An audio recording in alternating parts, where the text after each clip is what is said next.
Meredith Caldwell never imagined that a simple comment on a travel photo would lead her into the darkest nightmare of her life.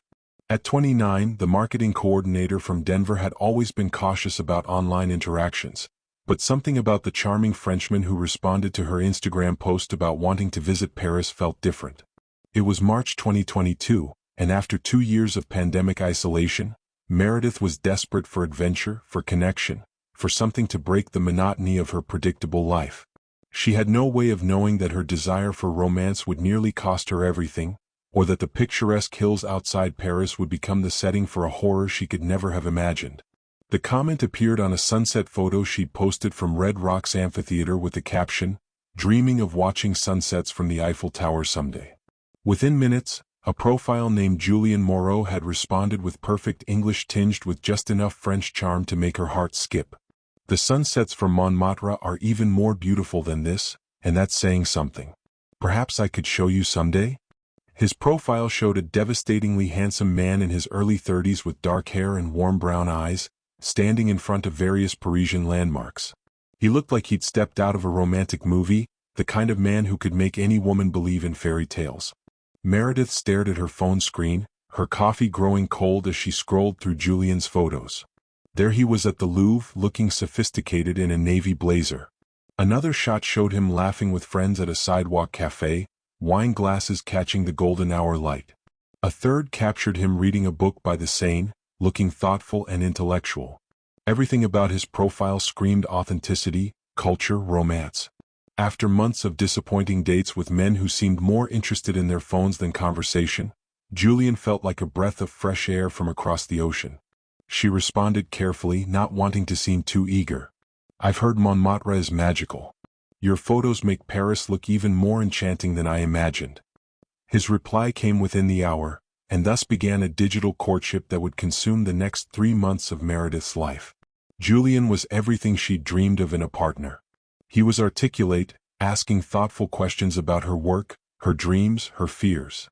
He shared stories about his life as an art dealer in the Marais district, painting vivid pictures of gallery openings and intimate dinners in hidden bistros that only locals knew about. Their conversations quickly moved from Instagram to WhatsApp, then to hours-long video calls that left Meredith feeling more connected to someone than she had in years. Julian had a way of making her feel seen, understood, special. He remembered details she'd mentioned in passing, sent her photos of flowers he'd seen that reminded him of her, shared articles about topics they'd discussed. When she mentioned feeling stuck in her career, he spent an entire evening helping her brainstorm new possibilities. When she had a bad day at work, he sent a voice message in his melodic French accent that made her problems seem manageable. "You have such a beautiful soul, Meredith," he told her during one of their late-night video calls, his face illuminated by the soft glow of what he said was a lamp in his Parisian apartment. "I feel like I've been waiting my whole life to meet someone like you." The words made her chest tight with emotion. Here was a man who appreciated her mind, her ambitions, her quirky sense of humor. He never made her feel like she was too much or not enough the way her ex-boyfriend had. With Julian she felt like the best version of herself. As spring turned to early summer, their relationship deepened. They talked about everything, shared their most intimate thoughts and fears. Julian told her about losing his parents in a car accident when he was 25, how it had made him appreciate every moment of life. He spoke about his dream of opening his own gallery someday, of traveling the world to discover new artists. Meredith found herself falling for not just his charm, but his vulnerability, his passion for life, his way of making ordinary moments feel extraordinary through his descriptions. "I wish I could hold you," he whispered during one particularly emotional conversation about her father's recent health scare. "I wish I could be there to comfort you properly." The longing in his voice matched what she felt in her heart. The distance between Denver and Paris had never felt more cruel. When Meredith's best friend Chloe expressed concern about her intense relationship with someone she'd never met in person, Meredith brushed off the warnings. "You don't understand," she insisted. "Julian is different. What we have is real." The suggestion came in late May during one of their evening calls. Julian's face was serious, more intense than usual. "Meredith, I need to tell you something. I'm falling in love with you." Her heart stopped. "I know it's crazy, I know we haven't met in person yet, but I can't deny what I feel anymore. I think about you constantly." You're the first thing on my mind when I wake up and the last thing I think about before I sleep." Tears sprang to her eyes because she felt exactly the same way. "I love you too," she whispered and watched his face transform with joy. "Then come to Paris," he said urgently. "Come see me. Let me show you the city through my eyes.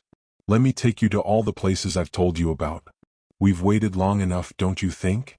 The idea terrified and thrilled her in equal measure. It was impulsive, expensive, completely unlike her usual careful approach to life. But wasn't that exactly what she needed? Hadn't she spent too many years playing it safe, letting opportunities slip by because she was too afraid to take risks? "I don't know," she said, her practical side warring with her romantic heart. "It's such a big step. What if we don't have the same connection in person? What if I'm disappointed? What if you're disappointed?" Julian's smile was tender, understanding. "Mon amour, what if it's even better than we imagine? What if this is the beginning of the greatest love story of our lives? Some things are worth the risk, and you, Meredith, you are worth every risk in the world." Over the next week, Julian painted increasingly vivid pictures of what her visit would be like.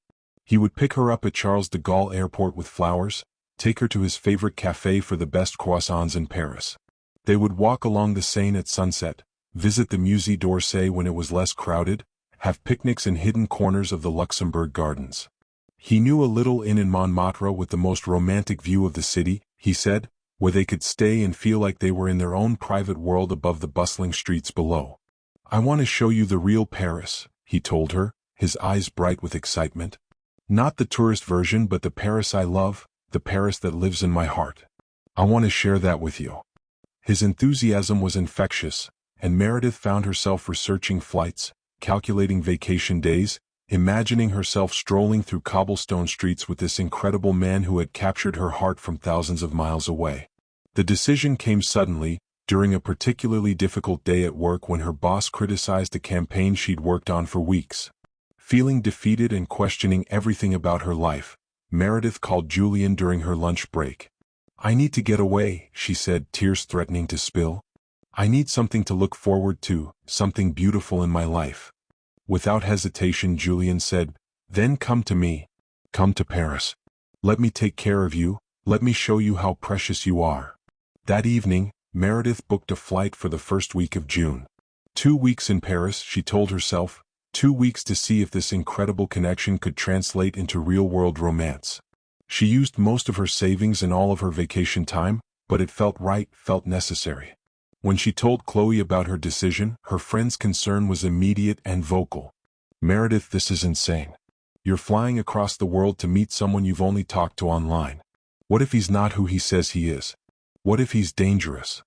But Meredith was too caught up in the romance of it all to listen to warnings. Julian had sent her his address, photos of his apartment, even a video tour of his neighborhood. Everything checked out. He was real, he was wonderful, and he loved her. What could go wrong? As her departure date approached, Julian's excitement seemed to match her own. He sent daily messages about places he wanted to take her, restaurants he'd made reservations at, surprises he had planned. "I can't wait to hold you in my arms," he said during their final video call before her flight. "I can't wait to show you how much you mean to me." The flight to Paris felt like the longest 8 hours of Meredith's life. She'd barely slept the night before, too excited and nervous to rest. As the plane descended toward Charles de Gaulle Airport, she pressed her face to the window, watching the French countryside unfold below. This was it, the moment she'd been dreaming about for months. In just a few hours she would be in Julian's arms, beginning what she hoped would be the greatest adventure of her life. She had no way of knowing that the man waiting for her at the airport was not the Julian she'd fallen in love with, and that the romantic getaway she'd imagined would become a fight for survival in the hills outside the City of Light. Meredith's hands trembled as she gathered her carry-on bag and followed the stream of passengers off the plane. The Charles de Gaulle Airport buzzed with activity, announcements in French and English echoing through the terminal as travelers hurried past with their luggage. Her heart hammered against her ribs as she made her way through customs, each step bringing her closer to the moment she'd been anticipating for months. She changed clothes twice on the plane, settling on a flowing sundress that Julian had complimented during one of their video calls, paired with comfortable sandals for walking through the city she dreamed of exploring with him. The arrivals area was crowded with people holding signs, families embracing, taxi drivers calling out destinations. Meredith scanned the faces, looking for the warm brown eyes and charming smile she knew so well from their countless video calls. Her phone buzzed with a message from Julian. Just parked, running a few minutes late. Wait for me by the information desk, mon amour. I have a surprise for you. She smiled, her nervousness mixing with excitement. Even his texts made her feel special, chosen, loved. 20 minutes passed, then 30. Meredith checked her phone repeatedly, but there were no new messages from Julian.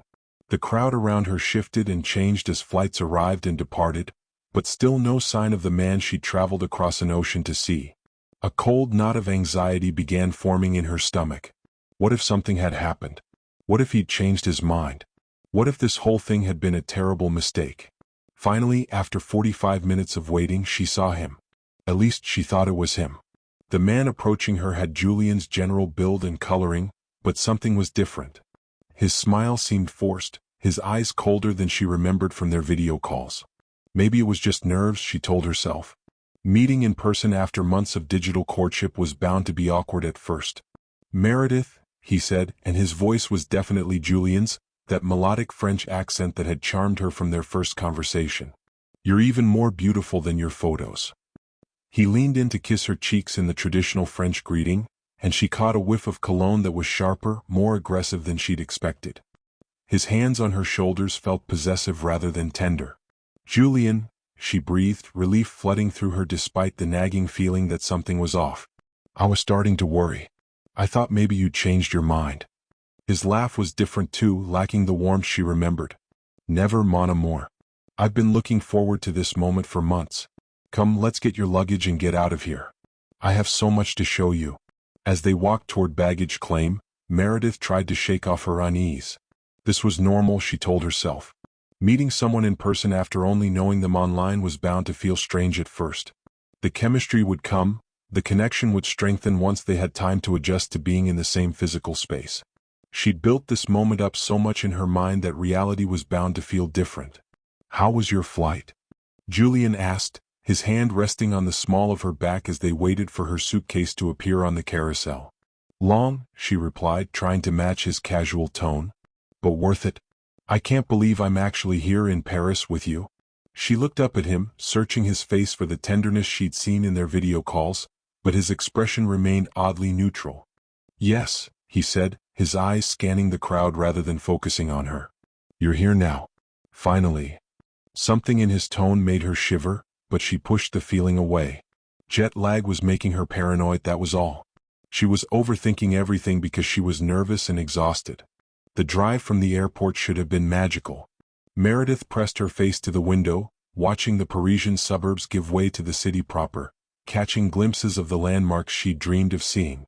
But Julian was quiet, focused on driving, not pointing out sights or sharing the enthusiastic commentary she'd expected.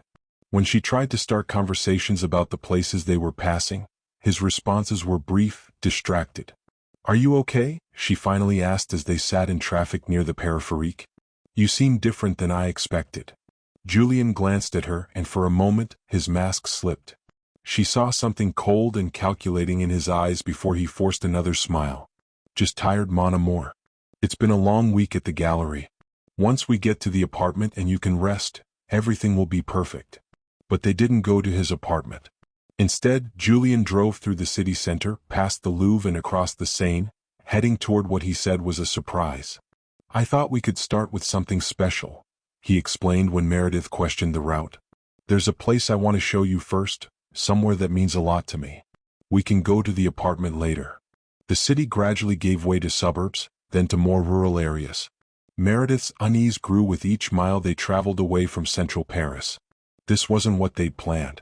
They were supposed to go to his apartment in the Marais, have lunch at that cafe he'd told her about, walk along the Seine. Julian, where are we going? She asked, trying to keep her voice light. This doesn't look like the way to Montmartre. Trust me, he said, his hands tight on the steering wheel. I know what I'm doing. But his tone had lost all pretense of warmth. It was commanding now, almost threatening. Meredith felt her chest tighten with real fear. She pulled out her phone to check their location, but there was no signal. They were driving through rolling hills covered with dense forest, the kind of isolated countryside that looked beautiful in movies but felt ominous in real life. "I want to go back to the city," Meredith said firmly, her survival instincts finally overriding her desire to be polite. "This isn't what we discussed. I'm not comfortable with this." Julian's laugh was harsh, completely different from the gentle sounds she remembered from their video calls. "Comfortable? Oh, Meredith, comfort is the least of your concerns right now." The words hit her like ice water. This wasn't the man she'd fallen in love with. This wasn't the gentle, romantic Julian who had wooed her with poetry and promises. This was someone else entirely, someone wearing Julian's face but harboring intentions that made her blood run cold. "Stop the car," she demanded, reaching for the door handle. "Let me out right now." Julian's hand shot out and grabbed her wrist with bruising force. "I don't think so, mon amour. We've come too far for you to leave now. You wanted adventure, didn't you? You wanted romance? Well, I'm going to give you an experience you'll never forget." His accent was still there, but the charm had been replaced by something sinister, predatory. Meredith's mind raced through everything she knew about personal safety, every true crime podcast she'd ever listened to, every news story about women who'd disappeared while traveling alone. She was in a foreign country with no cell service, no one knew exactly where she was, and the man she'd trusted with her heart and her life had just revealed himself to be someone completely different. The romantic fairy tale she'd imagined had become a nightmare, and she was trapped in a car speeding toward an unknown destination with a predator. "Who are you?" she whispered, her voice shaking. "You're not Julian. The real Julian would never do this." His smile was cold, triumphant. "Oh, but I am Julian, ma chérie. I'm just not the version of Julian you fell in love with. That man was a character, a role I played to get you here. And you made it so easy, so eager to believe in romance, so desperate for love that you ignored every red flag." The car turned onto a narrow dirt road that wound up into heavily forested hills. Meredith could see no other vehicles, no houses, no signs of civilization. Just trees and shadows and the growing certainty that she was in mortal danger. "What do you want from me?" she asked, forcing herself to stay calm, to think clearly despite the terror coursing through her veins. "What do I want?" Julian mused, as if considering the question for the first time. "I want to see how long it takes for hope to die in someone's eyes. I want to watch the exact moment when you realize that no one is coming to save you, that all your dreams of romance and adventure have led you to this moment, alone with me in these hills where no one will ever find you." Meredith's stomach lurched with nausea and fear. She thought of Chloe's warnings, of all the concerns her friend had raised that she dismissed as jealousy or overcaution. She thought of her family back in Denver, who had no idea she was in danger, who wouldn't even know to worry for days. She'd been so careful to present this trip as a romantic adventure, downplaying any risks, that no one would think to look for her until it was far too late. The car stopped in a small clearing surrounded by dense forest. Julian turned off the engine and sat for a moment, studying her face with the detached interest of a scientist observing a specimen. "You know what the beautiful thing about these hills is, Meredith?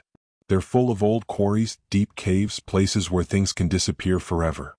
The French countryside is littered with secrets, with people who came looking for romance and found something very different." Meredith's hand slowly moved toward her purse, where she kept a small canister of pepper spray that Chloe had insisted she bring.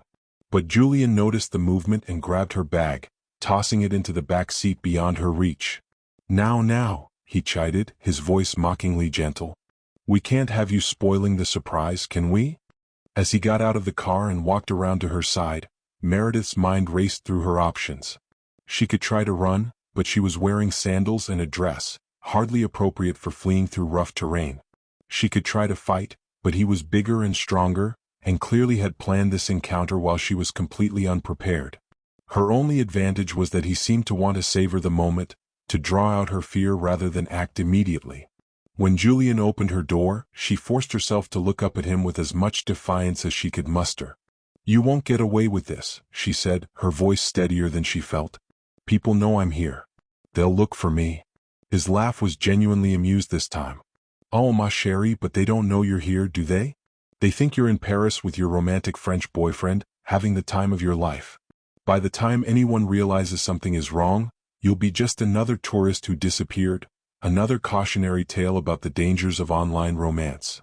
The forest around them was eerily quiet except for the distant sound of whine through the trees and the occasional bird call that seemed to mock the gravity of Meredith's situation. Julian stood beside the open car door, his hand extended in a gesture that would have seemed gentlemanly under different circumstances.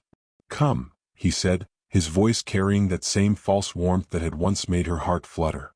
"Let me show you the real France, the France that tourists never see." Meredith remained frozen in her seat, every instinct screaming at her not to leave the relative safety of the car.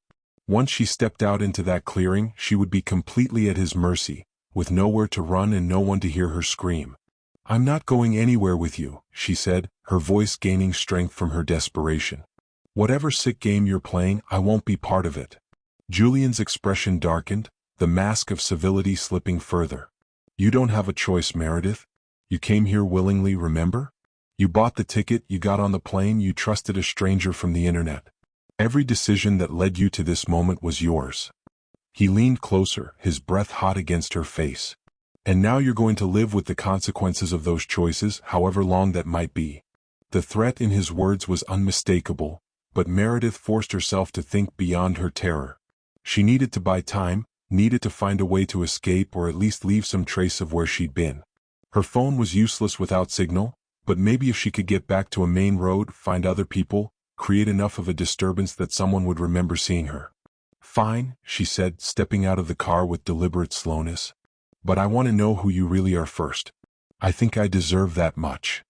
Julian seemed pleased by her apparent compliance, not realizing that she was studying their surroundings, looking for escape routes, memorizing details that might help her later.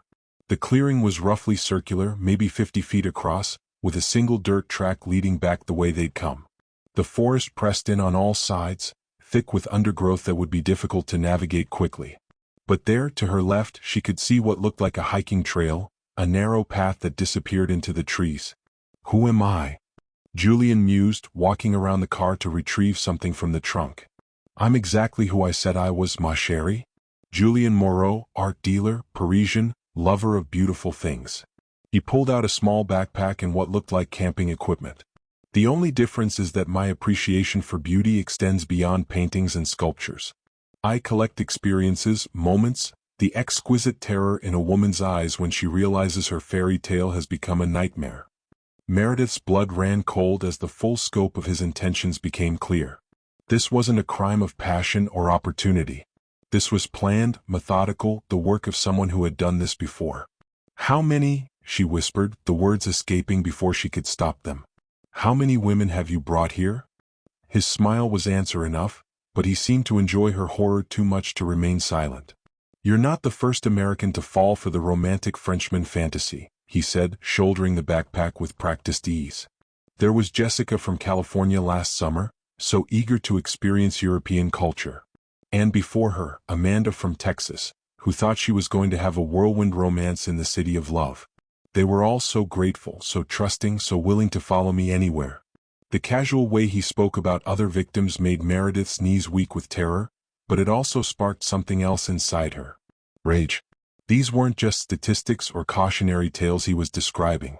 These were real women with real lives, real families who loved them, real dreams that had been cut short by this monster's twisted games. "Where are they now?" she demanded, surprised by the steel in her own voice. Julian gestured vaguely toward the forest. "Oh, they're still here in a way. These hills have been keeping secrets for centuries. A few more won't make any difference." He started walking toward the tree line, clearly expecting her to follow. "Come along, Meredith. We have quite a hike ahead of us, and I want to reach our destination before dark." Instead of following, Meredith took a step backward, closer to the car. "No," she said firmly. "I'm not going anywhere with you. If you want to hurt me, you'll have to do it right here, right now, where someone might find evidence, where there might be witnesses." It was a desperate bluff, but she hoped it might make him reconsider his plans. Julian stopped and turned back to her, his expression shifting from amusement to irritation. "Witnesses? Ma chérie, we're 20 kilometers from the nearest village, on private land that hasn't seen a visitor in months. No one is coming to save you." He reached into his jacket and pulled out a knife, the blade catching the filtered sunlight that penetrated the forest canopy. "But you're right about one thing. I could hurt you right here, right now." The question is whether you want to make this easy or difficult. The sight of the weapon sent a fresh wave of terror through Meredith, but it also clarified her situation with brutal honesty. She was going to die in these woods unless she found a way to escape. Compliance wouldn't save her, it would only delay the inevitable while giving him more opportunities to hurt her. If she was going to die anyway, she might as well go down fighting, might as well make it as difficult as possible for him to complete whatever sick ritual he had planned. Difficult, she said, backing toward the hiking trail she'd spotted earlier. Definitely difficult. Before Julian could react, she turned and ran, crashing through the underbrush with no thought for stealth or strategy, only the desperate need to put distance between herself and the monster who had lured her across an ocean. The forest floor was uneven and treacherous, covered with fallen leaves that concealed roots and rocks that threatened to trip her with every step. Branches whipped at her face and arms, tearing at her sundress and leaving scratches on her exposed skin. Behind her, she could hear Julian crashing through the undergrowth, his voice calling out with mock concern. "Meredith, ma chérie, you're only making this harder on yourself. These woods are full of dangers. You could fall, hurt yourself, get lost. Let me help you." She ignored his taunts and focused on running, following what she hoped was the hiking trail she glimpsed from the clearing. Her sandals were completely inappropriate for this terrain, offering no protection from the rough ground and threatening to slip off with every step. After what felt like an eternity but was probably only a few minutes, she stopped behind a large tree to catch her breath and listen for sounds of pursuit. The forest had gone quiet again, which was somehow more terrifying than hearing Julian crashing through the underbrush. Was he still following her, or had he given up and returned to the car? Maybe he was circling around, trying to cut off her escape route. Maybe he knew these woods well enough to predict where she was heading. The uncertainty was almost worse than the immediate danger had been. Meredith forced herself to think logically despite her panic. She needed to find help, which meant finding people, which meant finding civilization. The hiking trail she was following had to lead somewhere, probably to a road or a village or at least another trail that would take her back toward populated areas. She just had to keep moving, keep putting distance between herself and Julian, and hope that her head start would be enough. She started moving again, more carefully this time, trying to make less noise while still maintaining a good pace. The trail was clearer now, obviously maintained and regularly used, which gave her hope that it would lead to safety. As she walked, she tried to process what had happened, how she could have been so completely deceived by someone she'd thought she knew so well. The Julian she'd fallen in love with had been a complete fabrication, a carefully constructed persona designed to lure vulnerable women into his trap. Every conversation, every shared moment, every declaration of love had been calculated manipulation. The thought made her sick with betrayal and self-recrimination. How could she have been so naive, so desperate for romance that she'd ignored every warning sign? But there was no time for self-pity now. She could process her emotions and learn from her mistakes later, assuming she survived long enough to have a later. Right now, her only focus had to be on staying alive, on finding help, on making sure that Julian didn't add her to his collection of victims hidden somewhere in these hills. The trail began to slope downward, which she hoped meant it was leading toward a valley where there might be a road or a village. Her legs were shaking with exhaustion and adrenaline, and her feet were starting to blister in her inappropriate sandals, but she forced herself to keep moving. Every step took her further from immediate danger and closer to potential rescue. As she rounded a bend in the trail, Meredith's heart leaped with hope. There, maybe half a mile ahead, she could see what looked like a building through the trees. It was too far away to make out details, but it was clearly man-made, which meant people, which meant safety. She picked up her pace, ignoring the pain in her feet and the burning in her lungs. But as she got closer, her hope began to fade. The building was old and obviously abandoned, its roof partially collapsed and its windows dark and empty. Still, it might offer shelter, a place to hide while she figured out her next move. And maybe, if she was lucky, there might be something inside that could help her, a phone that still worked, supplies she could use, anything that might improve her chances of survival.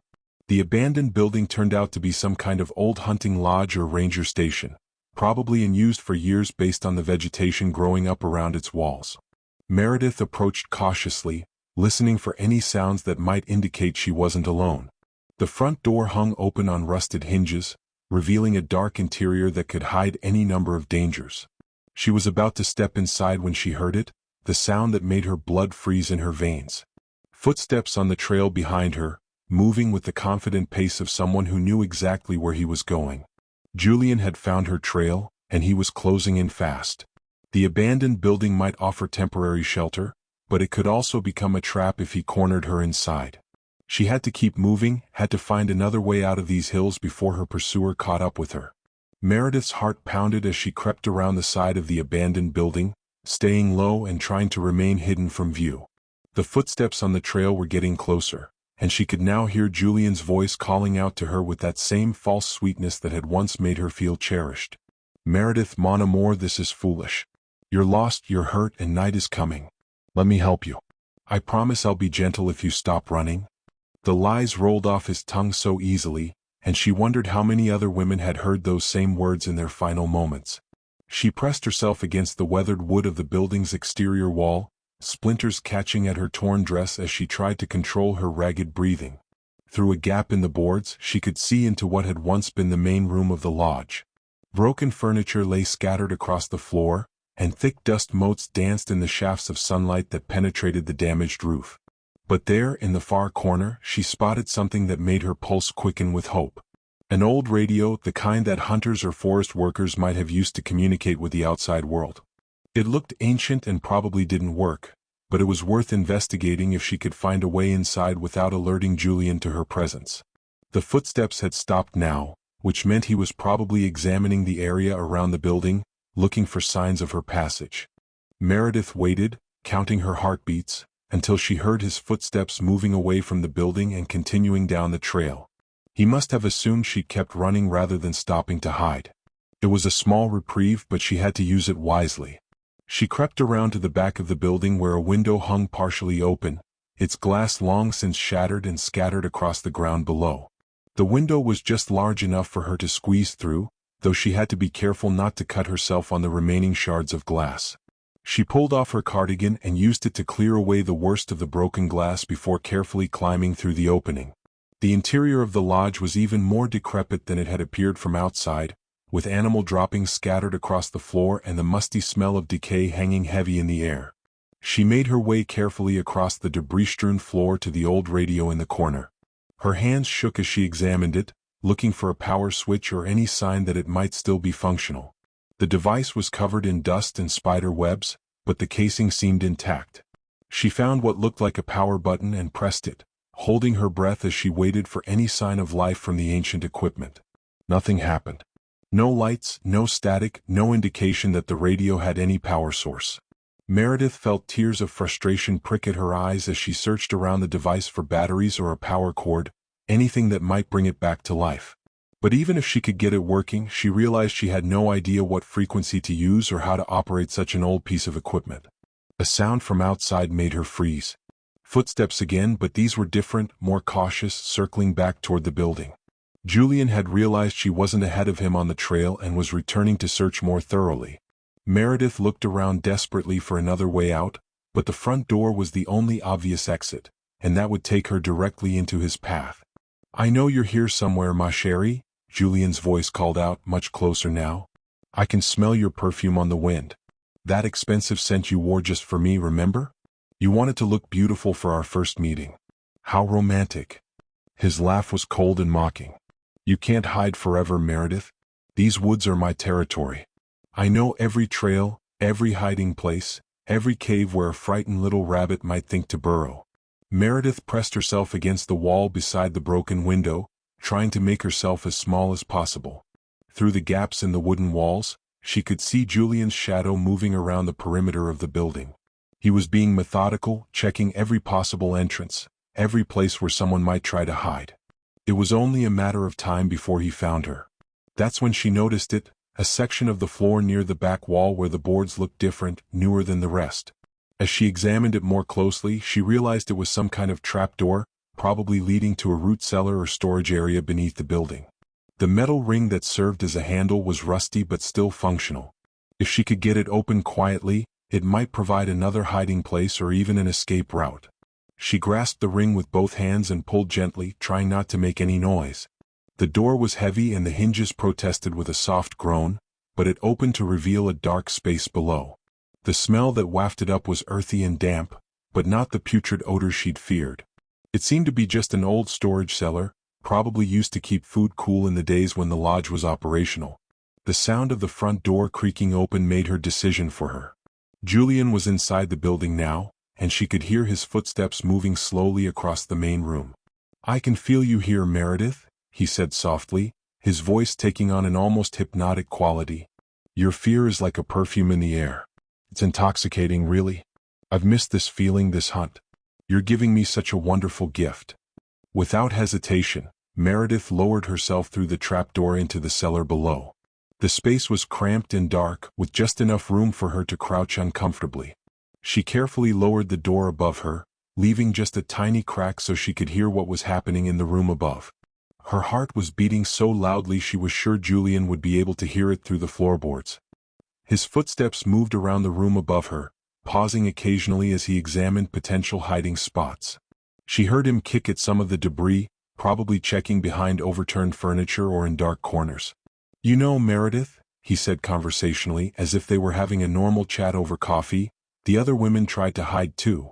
Jessica thought she was so clever, climbing up into the rafters of an old barn. Amanda tried to bury herself under leaves like a child playing hide and seek." The casual way he spoke about his previous victims made Meredith's stomach churn with revulsion and terror. These weren't just threats or attempts to frighten her. He was sharing memories, reliving experiences that brought him pleasure. She was dealing with someone who was completely disconnected from normal human empathy, someone who saw other people as nothing more than objects for his entertainment. "But you're different, aren't you?" Julian continued, his voice moving closer to where she was hidden. "You're smarter than the others. More resourceful. I could tell from our conversations that you had a survivor's instinct buried under all that romantic idealism. It's going to make this so much more interesting." Meredith bit her lip to keep from making any sound as his footsteps passed directly over her hiding place. The floorboards creaked under his weight, and she could see thin streams of dust falling through the cracks above her. If he decided to examine the trapdoor more closely, if he noticed that the dust had been disturbed or that the boards looked different, her hiding place would become a trap with no escape. But after what felt like an eternity, his footsteps moved away toward the other side of the room. She heard him checking the broken window she'd climbed through, probably noticing the cardigan she'd used to clear away the glass. "Clever girl," he murmured approvingly. "But not clever enough. You left me a trail of breadcrumbs to follow." The sound of his footsteps faded as he moved back outside, presumably to continue his search in the surrounding area. Meredith waited several more minutes before daring to push the trapdoor open just enough to peer into the room above. It appeared to be empty, but she couldn't be sure he wasn't waiting just outside, ready to pounce if she emerged from her hiding place. As her eyes adjusted to the darkness of the cellar, she began to make out more details of her surroundings. The space was larger than she'd initially thought, extending under most of the building's foundation. Along one wall, she could see what looked like old shelving units, probably used to store preserved food or supplies. And there, at the far end of the cellar, was something that made her heart leap with hope. Another opening, this one leading to what appeared to be a tunnel or passage that extended beyond the building's foundation. It was probably an old root cellar entrance, designed to allow access from outside without having to go through the main building. If she could navigate through it, she might be able to emerge somewhere else entirely, giving her a chance to escape while Julian was still searching the area around the lodge. The passage was narrow and low, forcing her to crawl on her hands and knees through the damp earth. The walls were lined with old stones, probably laid by whoever had built the original lodge decades ago. Spider webs caught at her hair and face as she made her way slowly through the tunnel, trying to move as quietly as possible while fighting off waves of claustrophobia. After what felt like hours but was probably only minutes, she saw light ahead. The tunnel opened into another small chamber, this one with stone steps leading up to what looked like an exterior entrance. The wooden door at the top was partially rotted away, allowing shafts of sunlight to penetrate the underground space. Meredith climbed the steps carefully, testing each one to make sure it would support her weight. The door opened onto a hillside about 50 yards from the main lodge, concealed by overgrown bushes and fallen logs. From this vantage point, she could see Julian moving through the trees near the building, still searching for any sign of her presence. He had his back to her current position, which gave her the opportunity she needed to slip away undetected. Meredith emerged from the hidden entrance and immediately began moving away from the lodge, staying low and using the natural cover of the forest to mask her movement. She had no idea where she was going or how far she'd have to travel to find help, but she knew she had to keep moving. Every minute she stayed in these hills was another minute Julian had to find her, and she'd already used up most of her luck. As she made her way through the forest, following what appeared to be an old deer trail, Meredith tried to formulate a plan. She needed to find a road, a village, or at least another person who could help her contact the authorities. But she also knew that Julian had chosen this location specifically because it was isolated, far from any potential witnesses or sources of help. She might have to walk for hours or even days before finding civilization. The sun was beginning to sink lower in the sky, and she realized with growing dread that she might have to spend the night in these woods. The temperature would drop significantly after dark, and she was wearing nothing but a torn sundress and sandals that were already falling apart. But the alternative, allowing Julian to catch her, was unthinkable. She would rather face the dangers of the forest than the certainty of what he had planned for her. As darkness began to settle over the French countryside, Meredith's situation became increasingly desperate.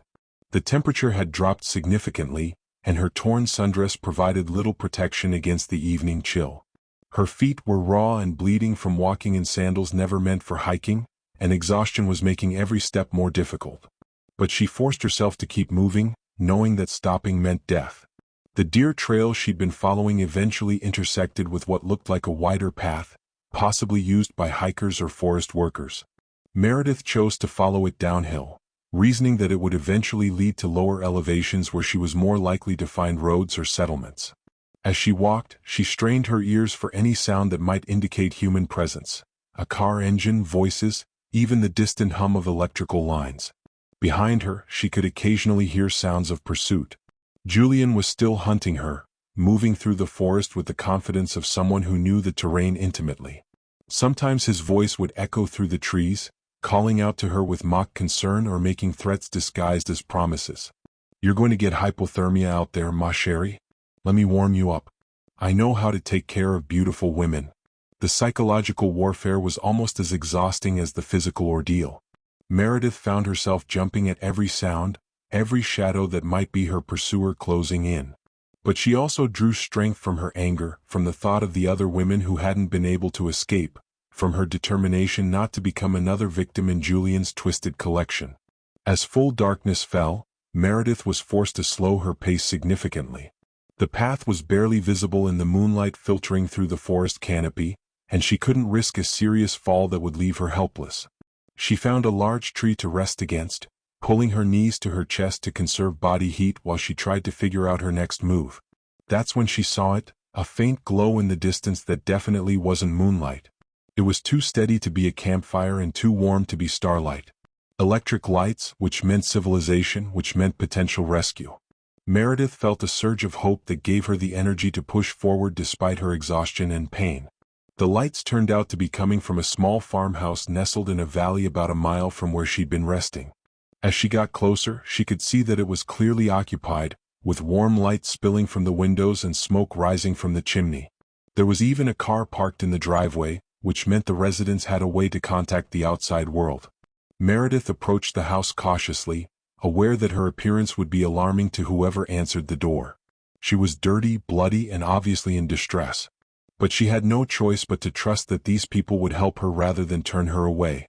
She made her way to the front door and knocked, her hands shaking with cold and adrenaline. The door opened to reveal an elderly French woman who took one look at Meredith and immediately began speaking rapidly in French, her voice full of concern. Meredith's high school French was rusty, but she managed to communicate the basics. "Aidez-moi s'il vous plaît. Un homme, dangereux, police. Help me please. A man, dangerous, police." The woman, who introduced herself as Madame Dubois, immediately ushered Meredith inside and called for her husband. Within minutes, Meredith found herself wrapped in a warm blanket, sitting by the fire while Madame Dubois cleaned her wounds and her husband, Henri, called the police. Their kindness was overwhelming after the horror she'd endured, and Meredith found herself crying with relief for the first time since her ordeal began. The police arrived within 30 minutes, along with paramedics who checked Meredith for serious injuries. Detective Laurent Rousseau, a serious man in his 50s, spoke excellent English and listened intently as Meredith recounted her story. His expression grew increasingly grim as she described Julian's behavior, his claims about other victims, and the location where she'd escaped from him. "This man you describe," Detective Rousseau said carefully, "can you give us more details about his appearance, his vehicle, anything that might help us identify him?" Meredith provided everything she could remember, from the silver car he'd driven to the specific things he'd said about his previous victims. The detective took careful notes, occasionally asking clarifying questions. "Madame Caldwell," he said finally, "I believe you may have encountered someone we've been looking for. There have been several missing person cases in this region over the past few years, young women who disappeared while traveling alone. Your description matches a suspect we've been trying to identify." The confirmation that Julian was a known predator was both validating and terrifying. How many women had suffered because he'd remained free? Within hours, the hills were swarming with police officers, search dogs, and forensic teams. Meredith was taken to a hospital in the nearby town of Fontainebleau for a thorough medical examination and to give a more detailed statement.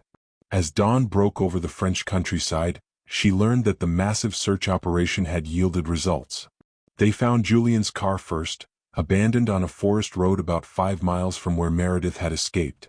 Inside, investigators discovered a cache of evidence that painted a horrifying picture of his crimes. There were driver's licenses and personal items belonging to multiple women, detailed notes about his victims' habits and vulnerabilities, and photographs that documented his hunting grounds throughout the region. But the most significant discovery came when search teams, guided by Meredith's description of the clearing where Julian had first threatened her, found the burial sites he'd referenced. The forensic excavation would take weeks, but preliminary evidence suggested the remains of at least 6 women, confirming Meredith's worst fears about the fate of his previous victims. Julian himself remained at large for 3 more days, despite the massive manhunt. He was finally captured at a train station in Lyon, apparently trying to flee the country with false identification documents. When arrested, he showed no remorse, only anger at being caught. During questioning, he refused to provide information about his victims, treating the entire investigation as an inconvenience rather than a reckoning for his crimes. The trial, when it finally took place 8 months later, was a media sensation. Meredith's testimony was the centerpiece of the prosecution's case, her survival providing the crucial evidence needed to connect Julian to his other crimes. She spoke clearly and calmly about her ordeal, determined that her voice would represent not just her own experience but the experiences of the women who could no longer speak for themselves. "He presented himself as the perfect romantic partner," she told the court, looking directly at Julian as she spoke. "He studied what women wanted to hear and used that knowledge as a weapon. He exploited our desire for love and connection, turning our hopes into a trap. But he made one crucial mistake. He underestimated our strength, our will to survive, our refusal to become victims." Julian was ultimately convicted on 6 counts of murder and 1 count of attempted murder, receiving a life sentence without the possibility of parole. The families of his victims finally had answers, and Meredith had the satisfaction of knowing that he would never hurt another woman. The aftermath was difficult. Meredith struggled with PTSD, survivor's guilt, and a profound loss of trust that took years of therapy to address. But she also discovered a strength she hadn't known she possessed and a purpose that grew out of her trauma. She became an advocate for online safety, working with law enforcement agencies to educate women about the dangers of digital predators. "Trust your instincts," she would tell audiences at safety seminars and conferences. "If something feels wrong, it probably is. Don't ignore red flags because you want to believe in a fairy tale. Real love doesn't require you to put yourself in danger or ignore your own safety." Her message was simple but powerful, born from experience that no one should have to endure. 3 years after her ordeal in the French hills, Meredith stood before another audience, this time at a conference for survivors of violent crime. She'd rebuilt her life, found genuine love with someone who respected her boundaries and supported her healing, and discovered that survival could be the beginning of something beautiful rather than just the end of something terrible. "I went to France looking for romance," she concluded her presentation, "and I found something much more valuable. I found my own strength, my own voice, and my own power to help others avoid the trap I fell into. That monster tried to make me victim number 7, but instead I became survivor number one. And that's a story worth telling. The audience erupted in applause, but Meredith's attention was caught by a young woman in the front row who was crying quietly. After her presentation, the woman approached her with a familiar story, another online romance that was raising red flags, another potential victim who needed guidance and support. As Meredith listened and offered advice, she realized that this was her true calling, not the marketing career she'd left behind or the romantic dreams that had nearly cost her life, but this work of turning her trauma into protection for others. Every woman she helped stay safe was a victory over the darkness that had tried to consume her in those French hills. The nightmare that began with a simple Instagram comment had transformed into a mission that gave her life deeper meaning than she'd ever imagined possible. Julian had tried to collect her as another trophy, another victim to add to his grotesque gallery. Instead, she'd become something he never expected and could never control, a survivor with a voice, a story, and an unbreakable determination to ensure that his reign of terror was truly over. If this story resonated with you, if it made you think about online safety or the importance of trusting your instincts, please hit that like button and subscribe for more true crime stories that matter. Your engagement helps us reach more people with these important messages about staying safe in an increasingly connected but dangerous world. Remember, awareness is your first line of defense, and knowledge can literally save your life.